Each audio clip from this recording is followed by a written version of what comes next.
Assalamualaikum warahmatullahi wabarakatuh. Bismillahirrahmanirrahim. Alhamdulillahirabbil alamin wassalatu wassalamu ala asyrofil mursalin sayyidina Maulana Muhammadin wa ala alihi wa sahbihi asma'in nama ba'du. Yang sangat saya hormati panjenenganipun Kiai Haji Abdul Wahab, guru kula nggih, sederek kula. Nggih wonten Kiai Haji Majid Kamil, Gus Kamil, wonten Kiai Haji Ustufri, Kiai Haji Ahmadi sedanten pengurus Pondok Al Anwar II, wonten Gus Zaki, Gus Raihan sedanten para guru-guru. Kula diutus kalian guru kula Kiai Haji Abdul Wahab untuk memberi tausiah di acara Maulid ini. Saya mohon adik-adik tenang, hanya 20 menit mawon. Karena saya memang gak terbiasa pengajian hukum. Biasa ngaos teng dampar tenan ngerpek ora digambil. Begini. Karena Pondok Al Anwar 2 juga tentunya semua 1, 2, 3 sampai 4 juga semua lembaga yang didirikan oleh Syekhuna Kiai Haji Maimun Zubair adalah lembaga yang memang dipersiapkan untuk ilmu, untuk mengawal ilmu sebagai wirasah nabawiyah, sebagai warisan Rasulullah Shallallahu Alaihi Wasallam. Maka saya minta anak-anak juga, adik-adik baik yang lelaki maupun perempuan, jagalah kepastian ilmu. Saya ulang lagi, jagalah kepastian ilmu. Karena lewat kualitas ya, argumentatif itu kita bisa mempertahankan wirasah nabawiyah. Kulo beberapa kali ngisi acara di Jogja, memang saya sampai sekarang ngajar di Jogja. Itu pernah ketemu pakar matematika. Niku hitung-hitungan, niku cepet model nganggo hitungan pondok. Misalnya kalau mereka bilang 2,5%, 2,5% dari 100, atau 1/20 dari 100, atau 1/10 dari 100. Itu kalau di hitungan Arab, karena Arab itu dulu ummatun ummiyah, umat yang ummi, itu Islam datang dengan matematika yang mudah sekali. Kita tahu misalnya dalam bab zakat, misalnya 2,5% dibahasakan rubu'ul usyur, karena bertahap. Ini untuk adik-adik ya kan. Jadi misalnya 100, 1/10-nya berarti berapa? 10. Nah dari 10 itu terus ngambil 1/4-nya, yaitu 2, 5. Itu lebih cepat timbang sampean poro gapit 100 terus dibagi 2 pinten, 5. Jadi ini kalau nanti jajal, saya pernah di salah satu kantor ketemu pakar matematika. Dia tanya saya, Pak Bahak, kenapa Anda nggarap matematika itu cepat? Saya bilang, ini matematika Arab, kata saya. Itu mereka kalah cepat sama saya nggarap, karena Arab itu ummatun ummiyah. Sehingga saya pernah diberi waktu khusus untuk ngajar semacam ekstrakurikuler di salah satu kampus, mengajar ulumul Islam. Itu yang diantara yang saya ajarkan itu ngitung cepat, berhitung cepat.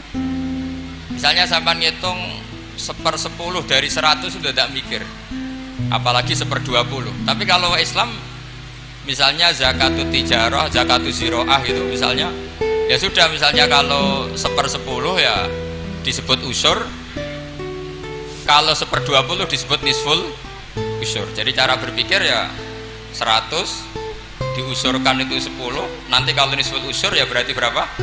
5. Mereka bilang 1/10 atau 1/20. Sehingga kalau hitungannya miliar juga lebih gampang. Itu tadi misalnya 1 miliar usurnya berarti 100 juta, rubuknya berarti 25 juta, berarti per 1 miliar adalah 25 juta. Nah ini penting saya utarakan supaya Anda bangga dengan apa yang Anda pelajari di Pondok Pesantren Sarang. Jadi pastikan semua ilmu itu al-bayyinah. Al-bayyinah itu argumentatif secara jelas. Kita ini yang mengkaji Quran, mengkaji tafsir, itu betapa bangganya kita jadi muslim, jadi mukmin.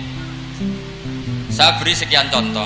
Misalnya dalam tradisi pesantren Quran itu ada istilah sakta. Dan alhamdulillah tadi saya tahu betul di sini alhamdulillah sekarang ada Gus Rokib, ada istrinya Gus Roji yang mengampu tahfidz. Saya senang sekali karena semua ini keluarga saya, dan saya sama Gus Bab itu buyut saya kandung itu Mbah Maimunah, Mbak Yunya, Mbak Bedowi. Jadi senang sekali kalau di sini juga ada tahfidz, di Pondok Anwar juga ada garwanya Gus Najib, garwanya Gus Kamil. Saya mohon selain diajarkan syarat talaqi atau musyafahah dalam bahasa pesantren, juga diajarkan kepastian hukum pentingnya sakta, supaya orang tidak ragu lagi bahwa kita ini tidak kayak seremonial, memang benar-benar bihujjatin ilmiah, atau kalau istilah para nabi, kul inni ala bayyinatin mir rabbi, benar-benar argumentatif. Sakta itu dimaksudkan adalah kalau ibarat sastra itu taktek itu memotong. Jadi misalnya begini, yang paling terkenal tentu alhamdulillahilladzi anzala ala abdil kitaba wa lam yaj'al lahu iwaja. Terus disaktah qayyimah. Andai kan tidak ada sakta maka bacanya gini, walam yaj'al lan ora gawe sapa Allah lahu ing Quran, ora digawe iwajan ing bengkok. Qayyiman ya ora digawe jejeg, itu kan jadi kacau. Ya Quran itu ya ndak bengkok ya ndak jejeg. Tapi barokahnya ada sakta, Allah tidak membuat Quran sebagai sesuatu yang bengkok. Sakta berhenti. Berhenti itu menyimpulkan kalau ndak bengkok maknanya jejeg atau lurus, sehingga memang harus sakta. Begitu juga di surat Yasin, ketika orang kafir bangkit dari kubur, mereka bilang misalnya wa nufikha fis-sur fa idza hum minal ajdathi ila rabbihim yansilun. Terus qalu ya waylana man ba'atsana mim marqadina. Orang kafir ketika bangkit dari kubur, mereka tanya, man ba'atsana mim marqadina, kita yang bangkitkan siapa? Tentu ini adalah qailul mustafhim, omongannya orang yang tanya. Terus kita sakta, terus kita teruskan hadza ma wa'adar rahman wa sadaqal mursalun. Tentu hadza ini tidak sama pengucapnya atau yang mengatakan itu tidak sama. Yang satu qaulul mustafhim atau qaulus sa'il, yang satu qaulul mujawib, entah yang jawab langsung Allah entah malaikat. Yang jelas itu beda yang mengatakan atau beda qailnya. Berarti menjadi siapa yang membangkitkan kita sakta, terus dijawab hadza ma wa'adar rahman. Andai kan itu dibaca langsung, maka hadza ma wa'adar rahman bagian dari yang dikatakan al mustafhim, bagian yang dikatakan man ba'atsana mim marqadina hadza ma wa'adar rahman, itu kacau semua. Sehingga saya mohon sekali semua ilmu yang kita dapatkan itu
itu di kota itu biasa dikritik, apa dalilnya salaman setelah sholat, apa dalilnya maulid.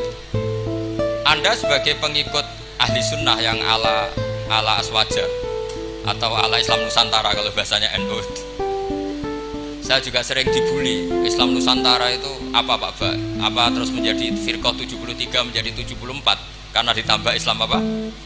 Nusantara. Begini loh logika Islam Nusantara itu. Di komunitas internasional itu kalau tidak Syiah itu dinamakan Sunni. Seorang lagi ya, di komunitas internasional itu kalau tidak Syiah disebut apa? Sunni. Sehingga misalnya perang Syiah Houthi sama Arab Saudi ya disebut Syiah versus apa? Sunni. Jadi Wahabi itu dalam dunia internasional disebut apa? Sunni, setidaknya dalam bahasa jurnalistik. Tapi kita dengan Sunni Wahabi itu banyak perbedaannya. Misalnya mereka anti wasilah, kita percaya apa? Wasilah. Tapi sama-sama dalam ikramus sahabah, sama-sama menghormati apa? Sahabat. Saya teruskan bayinah tadi. Sehingga orang-orang Islam kota yang Sunni Aswaja itu mereka sering tanya, kalau setelah salam orang nyalakan HP boleh enggak? Ya boleh kata. Orang kalau misalnya mau ke kamar mandi boleh enggak? Boleh. Orang mengambil tasnya boleh enggak? Boleh. Kenapa salaman menjadi enggak boleh? Bedanya apa dengan nyalakan apa? HP. Semenjak itu ya mereka mikir gitu. Ternyata mereka tasdid atau takalluf. Cara beragama itu takalluf, semuanya harus panduan dari Rasulullah SAW. Maka saya minta tradisi keilmuan di Pondok Sarang itu harus terjaga. Apapun pilihan ilmu itu harus ala bayinah, harus benar-benar jelas. Cara wong Jawa jelas welo-welo. Karena itu kecakapan Rasulullah SAW. Dulu saya berkali-kali cerita, dulu orang kafir itu sangat nganggep Rasulullah itu aneh karena mengajak ke satu Tuhan. Saya berkali-kali cerita logika ini. Aja'alal alihata ilaha wahida inna hadza la syai'un ujab. Urusan kita banyak, problem kita banyak, kenapa Tuhannya satu itu tidak cukup Muhammad? Terus mereka sama Nabi didatangin, terus Nabi bikin argumen tandingan. Kalau kamu jadi pembantu lalu majikan kamu banyak, kamu suka enggak? Perintahnya beda-beda, seleranya beda-beda. Wah ya tidak suka Muhammad, nanti kita repot. Ya sudah, Tuhanmu itu majikan kamu, kalau banyak-banyak kamu yang repot. Ya sudah, mat Tuhan satu aja katanya. Nah, itu namanya bayinah. Sehingga Allah mengajarkan itu secara jelas. Daraballahu mathalan rajulan fihi syuraka'u mutasyakisuna wa rajulan salamal lirrajul hal yastawiyani mathala alhamdulillah. Jadi zaman itu orang kafir pun langsung paham sampai bilang alhamdulillah. Allah membuat satu perbandingan, satu pembantu yang punya majikan banyak dengan satu pembantu yang punya majikan satu. Nasibnya baik mana? Tentu baik yang punya satu majikan. Akhirnya mereka paham, Tuhan kamu adalah majikan kamu, kalau banyak-banyak kamu yang repot. Ya sudah, mat satu saja. Nah ini yang dimaksud lam yakunil ladzina kafaru min ahlil kitab wal musyrikina munfakkina hatta ta'tiyahumul bayyinah. Ahli kitab apapun ngototnya pada keyahudian atau kenasronian itu tetap infikak, tetap akan tercerabut ketika ta'tiyahumul bayyinah, ketika datang penjelasan yang jelas, corong Jawa jelas welo-welo. Makanya saya minta anak-anak yang akademik ini harus menerima ilmu secara bayinah. Saya masih ingat Mbah Mun itu ketika ditanya, ya jenengan damel kurikulum, moko bocah rapati iso ngaji Wahab, ngaji Muin. Kata Mbah Mun, sing ngaji tenanan ya ben Karangmangu. Saiki roh mondok sithik-sithik jamaah mbek ngaji mbek ora ro blas sampai endi. Ya apik rondok ngaji. Ya wis berarti ya apik kurikulum kata dia. Artinya ya logikanya jelas. Makanya lama dulu itu kalau bikin logika itu sesuatu yang nggak masuk akal saja, kalau lama dulu yang ngendikan itu masuk akal. Dulu Abu Yazid itu punya murid namanya Syakik Al-Balkhi. Dia orang kaya, biasa donatur pondok, biasa mendonasi pondoknya Abu Yazid. Setelah dia perjalanan dagang di satu Sahara gitu, di gurun pasir, ada burung yang patah sayapnya, patah kakinya. Ternyata tetap dapat rezeki, dikasih makan burung yang waras, yang normal. Singkat cerita, si murid tadi datang ke gurunya, Pak Guru, saya sekarang mau jadi orang zuhud, gak mau jadi orang kaya. Ternyata orang paling lemah pun, makhluk paling lemah pun dapat rezeki. Terus cerita kejadian tadi. Terus sama gurunya ditertawain. Kamu mau jadi orang zuhud, orang jadi orang fakir, terus dikasih orang, di rumah orang. Ya, ternyata semua makhluk yang lemah pun dapat rezeki. Kata gurunya itu, gojol gurunya itu, lima dala tak tabiru anta. Kenapa kamu tidak iktibar dengan bitoir, katanya dengan burung yang waras yang memberi? Pikiran kamu kok aneh? ingin kok yang diberi. Kalau sama-sama cita-cita ya seperti burung yang memberi. Terus beliau gurunya dalil al yadul ulya khairum al yadis sufla, bahwa tangan yang di atas lebih baik tangan yang di bawah. Akhirnya murid tadi mencium gurunya terus bilang, anta ustadi, kamu benar-benar guru saya. Lah kenapa saya cerita ini? Supaya sanad ini tersambung sampai Rasulullah SAW. Misalnya guru kita Mbah Mun ikut ngurusi negara, jika negara ini meskipun enggak negara Islam tapi ukuran negara itu sangat Islam.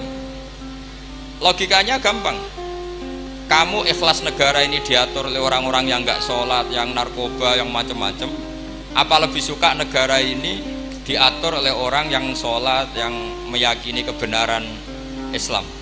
Tentu kita milih yang meyakini kebenaran Islam. Itu bisa didapatkan kalau dipandu ulama apa kalau dilepas ulama? Kalau dipandu. Sehingga dalam kitab Minhajul Abidin diceritakan ada orang sufi yang merasa dunia sudah rusak, kemudian milih uzlah. Ketika uzlah, beliau mengalami satu kasaf ada hatif bilang, taraktum ummata Muhammadin fi aidil mubtadi'ah.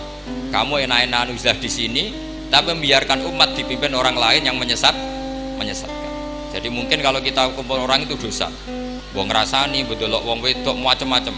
Tapi ketika meninggalkan umat ini berarti kamu biarkan dipimpin orang lain, dan orang lain ini bisa tidak ahli sunnah, bisa orang yang sangat menyesatkan. Berarti uzlah juga punya sisi dosa. Akhirnya ulama ini kembali ke masyarakat dan menunggui masyarakat mengawal mazhab ahli sunnah wal jamaah. Jadi saya mohon adik-adik terlatih bahwa semua ilmu itu ala bayyinah. Qul inni ala bayyinatin mir rabbi. Semua nabi itu punya kemampuan menjelaskan. Itu yang disebut lam yakunil ladzina kafaru min ahlil kitab wal musyrikina munfakkina hatta ta'tiyahumul bayyinah. Nah, kemampuan menjelaskan ini harus dimiliki anak-anak santri. Anak-anak Anwar 2 yang anak-anak masih belajar itu terutama harus belajar ilmu logika.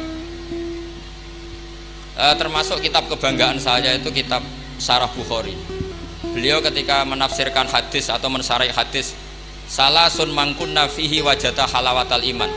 3 hal ini kalau seseorang tahu atau faham maka menemukan halawatal iman, manisnya iman. Beliau mengartikan manis itu artinya enak. Enak itu nyaman. Nyaman itu tidak iskal, tidak galau. Terus beliau mencontohkan, andaikan agama ini tidak masuk akal, maka kita akan galau selama-lamanya. Terus beliau menyontohkan, alam ini kata Allah, saya ulang lagi ya, alam ini kata Allah itu diciptakan oleh zat yang super, yaitu kalau oleh ilmu kalam disebut wajibil wujud. Terus beliau berargumentasi cerita Islamnya Jubair bin Mut'im, berarti Mut'imnya ya, Jubair bin Mut'im bin Adi berarti Mut'imnya.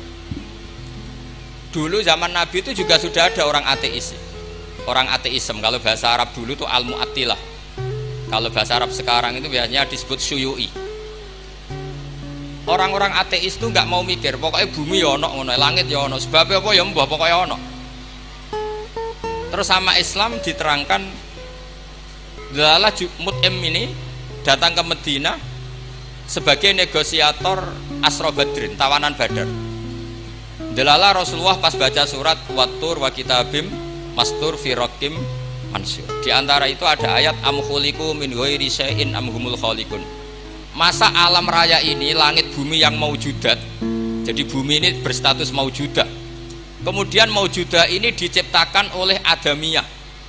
Jadi kalau kamu berfaham ateis, artinya hadhil maujudat khalaqahal adam, ini semua yang maujud diciptakan oleh sesuatu yang tidak wujud. Kata Ibnu Hajar al Asqalani, andaikan Islam datang seperti itu, kamu tidak bisa tidur, akal kamu tersiksa. Karena kamu profesor kayak apa tidak bisa menemukan logika hadhil maujudat khalaqahal adam, bahwa maujud ini diciptakan oleh ketiadaan. Tapi Islam datang tidak seperti itu. Hadhil maujudat khalaqaha wajibul wujud, ini maujudat diciptakan oleh zat yang wajib wujud, yaitu Allah Subhanahu wa ta'ala. Nah, dengan berpikir seperti itu ahlul akli nyaman. Lah nyaman ini kata Ibnu Hajar Al Asqalani menjadi halawatul iman. Jadi halawatul iman itu dimulai dari bayina, satu kejelasan yang sangat argumentatif yang kita insya Allah lanal itu yaminan walasimalan sudah ada kemana-mana lagi. Nah ini yang dimaksud Allah Subhanahu Wa Taala yusabbitu walladzina amanu bil qaulits tsabiti fil hayatid dunya wa fil akhirah. Jadi logika ini mapan sehingga kita misalnya jadi TKI sekalipun di negara Korea, di negara Uni Soviet tetap bawa tauhid. Karena logika tauhid, logika sing sibghatullah wa man ahsanu minallahi sibghah. Logika yang dibangun oleh guru-guru kita. Zaman anak-anak sekolah di musola, zaman TPQ, TPA semuanya dibangun. Bahwa di antara sifat Allah pertama adalah sifat wajibil wujud. Dengan sifat wajibil wujud maka logika kita terbangun. Gak mungkin mewujudat ini diciptakan sesuatu yang tidak ada. Pasti namanya yang ada, faktornya ya ada, bukan tidak ada. Nah itu termasuk kenyamanan berpikir. Terus ketiga, kenyamanan sosial. Agama ini mengajarkan baik sama orang tua, takdim sama guru, sayang sama anak-anak, sayang sama yang lemah. Makanya kata ulama-ulama dulu, laulam yakun ma jaa bihi Muhammadun dinan lakana fi aqlin nasi hasanan. Kalau saja yang dibawa Muhammad tidak di atas namakan agama, itu pun menurut logika akal sesuatu yang baik. Karena agama ini hanya mengajarkan yang baik-baik saja. Jadi saya kira demikian. Pokoknya saya minta seminta-mintanya tradisi keluarga sarang bahwa semuanya bil ilmi itu harus dijaga. Karena ilmu ini pula yang sebetulnya yang kita berstatus warasatul anbiya. Al ulama warasatul anbiya, dan itu tentu bil ilmi. Fainal anbiya lam yuwarithu dinaron wala dirhaman wa innama warasu al ilma. Semua nabi itu tidak mewariskan dirham maupun dinar, tapi mewariskan apa? Ilmu. Dan ilmu yang paling pokok tadi adalah wirasa nabawiyah yang bayinah. Bayinah itu jelas welo-welo. Dengan seperti ini maka kita tidak terguncang lagi. Makanya saya pernah ketemu orang yang agak ekstrim. Pak Bak, dalilnya wong bar sholat wiridan ya apa? Terus tak tanya, dalilnya nyalakan HP apa setelah sholat? Ya gak ada. Terus kata, saya punya teman kota yang ahli sunnah, ya agak aneh, orangnya orang kota. Kamu itu ditipu katanya, mengharamkan wiridan biar wong Islam ora tau eling pangeran gitu. Terus kepikiran dia, iya, aku wiridan di bid'ah-bid'ahno jangan-jangan diakali ben wong Islam ora eling apa? Pangeran. Kepikiran. Kemarin cerita ke saya, sudah Pak Bak, saya ikut aswaja saja kan. Jadi logika-logika perdebatan itu meskipun ya kadang agak arogan itu, tapi itu bagus karena memang ya seperti itu sejarahnya para nabi seperti itu. Jadi nabi itu punya kemampuan, saya ulang lagi, nabi itu punya kemampuan, punya fatona untuk bikin logika, dan logika ini gak terbantahkan. Makanya sifat nabi itu harus bersifat apa? Fatona, harus bersifat kecerdasan. Nah ini yang saya agak risau karena kefatonaan ini mulai terkikis. Anak-anak belajar mantek itu males. Yang bisa digo ngakali, jadi tidak untuk hujah ilmiah tapi untuk ngakali. Padahal dengan mantek itu nyaman. Saya ulang lagi, nyaman. Sebab itu ulama-ulama dulu kayak Imam Ghazali itu dulu mati-matian belajar mantek. Meskipun ya itu tadi tentu gak bagus untuk semua orang. Tapi itu bagus karena untuk mengawal tadi, untuk mengawal Islam. Misalnya begini, saya pernah ditanya, Pak Bahak, kenapa Islam itu menghalalkan ghanimah? Kok Islam kayak penjahat perang gitu ya, sudah musuh kalah, hartanya diambil. Persenjataannya, hartanya diambil. Terus saya tanya, andai kan ada garong ke rumah kamu, kemudian pistolnya tertinggal, apa kamu bilang monggo dipendet malih nih gadane jenengan gitu? Apa kamu sita? Oh ya saya sita Pak, nanti dipakai garong lagi. Ya kira-kira seperti itu. Kalau orang kafir senjatanya dikembalikan akan dipakai lagi. Jadi dulu selalu harus ada analogika, ada analogi. Makanya ketika Allah watil kal amsalu nadribu linnas wa ma yaqiluha ilal alimun. Semua aturan-aturan Islam itu sama Allah di analogi itu dikiaskan supaya orang bisa berpikir. Kayak orang Arab dulu itu nyembah berhala, Lata, Uzza, Hubal itu disembah, padahal dari batu yang dipahat. Terus Nabi memberi contoh itu begini. Daraba wa masalar rajulaini ahaduma abkam la yaqdiru ala syai'in wa huwa kallun ala maulah. Ainama yuwajjihu la ya'ti bi khair. Nabi bikin analogi gini, wahai para orang Arab, kalau saya punya pembantu yang buta, sudah buta, nggak bisa ngomong, abekam, bisu, mau nggak pembantu saya tak kasihkan kamu? Kata. Wah ndak, Muhammad tuh merepotkan. Bagaimana bisa bantu saya? Dia buta, dia bisu. Terus kamu nggak mau Muhammad. Terus berhala kamu yang kamu sembah itu kalau tangannya protol itu yang dadani siapa? Ya saya. Kalau kotor yang bersihkan siapa? Saya. Terus Nabi Muhammad bilang gini, untuk jadi pembantu saja orang seperti itu kamu nggak mau, masa kamu jadikan apa tuh? Tuhan. Wong Tuhan kok ngerepoti gitu. Mestinya Tuhan itu pantasnya direpoti, dimintain itu. Itu mereka akhirnya iman. Iya, pangeran kok ngerepoti, ono ngedusi, ono noto barang itu. Allah gampang sekali. Daraba wa masalar rajulaini ahaduma abkam. Abkam itu bisu. La yaqdiru ala syai'in, tidak mampu melakukan apa-apa. Wa huwa kallun ala maulah. Namanya bisu, tuli, itu hanya merepotkan yang punya. Ainama yuwajjihu la ya'ti bil khair. Diarahkan kemana saja tidak membawa yang positif. Akhirnya mereka iman. Makanya disebut lam yakunil ladzina kafaru min ahlil kitabi wal musyrikina munfakina hatta ta'tiyahumul bayyinah, bahwa orang-orang kafir baik berkategori ahli kitab maupun orang musyrik tidak mungkin tercerabut dari akar kemusyrikan atau akar keyahudian, kenasranian hatta ta'tiyahumul bayyinah, sehingga datang satu hujjah, satu argumentatif yang bisa mengalahkan pikiran mereka. Siapa itu? Rasulun minallah yatlu suhufam mutahharah. Nah sekarang Rasulullah sudah intaqala ila rafiqil a'la, tapi punya warasa, yaitu para ulama. Dan para ulama, para habaib, para siapa sajalah yang mewarisi ilmunya Rasulullah. Dan saya mohon sekali anak-anak ini harus terbiasa akademik. Ya akademik macam-macam loh.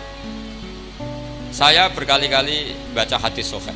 Yang paling saya cintai dari hadis itu apa? Yaitu kalimat-kalimat Rasulullah. Itu memang luar biasa. Misalnya beliau ngendikan orang mukmin itu baik semua. Ajaban li amril mukmin. Terus beliau ngendikan itu ajaban li amril mukmin inna amrahu kullahu khairun. In asobathu sarra sakara fakana khairan lah.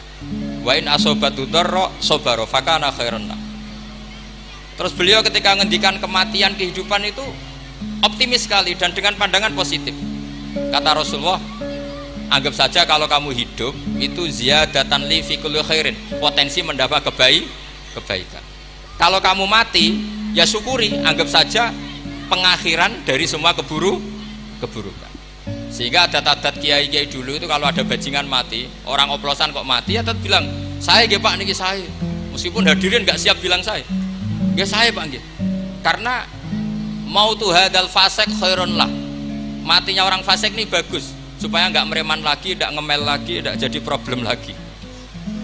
Jadi doa hidup dan mati itu seindah itu Rasulullah. Ya Allah, jika saya hidup anggap saja ziyadatan li fi kulli khairin. Terus wal mauta rohatan li min kulli syarrin, kematian adalah akhir dari segala apa? Keburukan. Saya ini termasuk kiai muda yang nggak pati takut mati. Artinya bukan karena saya yakin soleh, enggak. Misalnya kalau sampai mati pikiran kula Gusti ini akhir dari segala potensi keburukan saya. Artinya kagum saya bukan masalah takut dan berani, enggak. Keilmian Rasulullah Shallallahu Alaihi Wasallam. Betapa mudahnya Nabi melihat sesuatu itu positif. Hidup dianggap tadi ziyadatan lana fi kulli khairin. Kalau kematian anggap saja rohatan lana min kulli syarrin. Jadi mudah sekali Rasulullah. Nah ini menurut saya kefatonaan yang harus diwaris kita semua. Ya ngoten mawon. Assalamualaikum warahmatullahi wabarakatuh.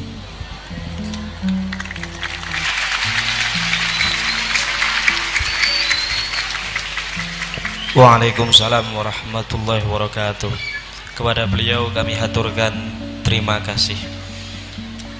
Acara yang terakhir yakni doa penutup yang dalam hal ini akan disampaikan oleh beliau Kiai Haji Majid Kamil Maimun. Kepada beliau dengan segala rasa hormat dan ta'zim, waktu dan tempat kami persilahkan.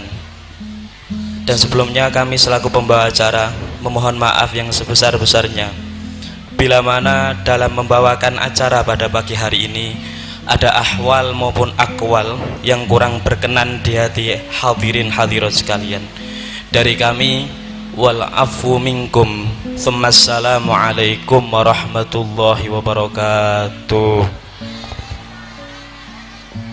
Bismillahirrahmanirrahim. Alhamdulillahirabbil alamin. Allahumma shalli ala sayyidina Muhammadin salatan tunjina biha min jami'il ahwali wal afat wa taqdiluna biha jami'al hajat wa tutahhiruna biha min jami'is sayyi'at wa tarfa'una biha indaka 'ala darajat wa tuballighuna bi asal ghayat min jami'il khairat fil hayati wa ba'da al-mamat. Allahumma ighfir lana wa liwalidina wa limashayikhina wa liikhwanina alladhina sabaquna bil iman wa la taj'al fi qulubina ghillan lil ladzina amanu rabbana innaka ra'ufur rahim. Allahumma ya Allah iftah 'alaina jami'an ya Allah. افتح علينا وعلى هؤلاء الطلباء الغائبين فتوح العارفين واجعل عملنا خالصة لوجهك الكريم واجعلنا من العلماء العاملين ومن أهل القرآن يا الله يا الله يا الله.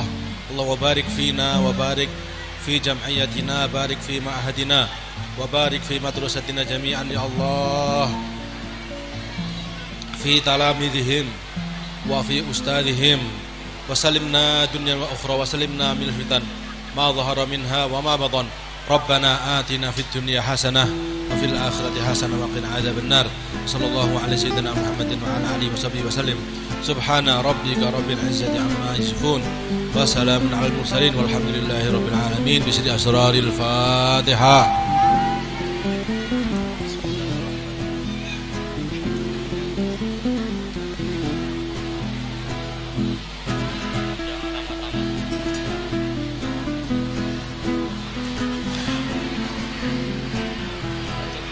Diberitahukan kepada seluruh tamu undangan untuk mengikuti ramah tamah di dalam Kiai Haji Abdullah Ubab,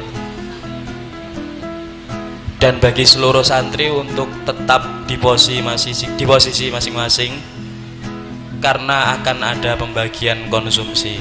Kami ulangi lagi, seluruh para tamu undangan diharap mengikuti ramah tamah di dalam Kiai Haji Abdullah Ubab, dan para santri untuk tetap di posisi masing-masing karena akan ada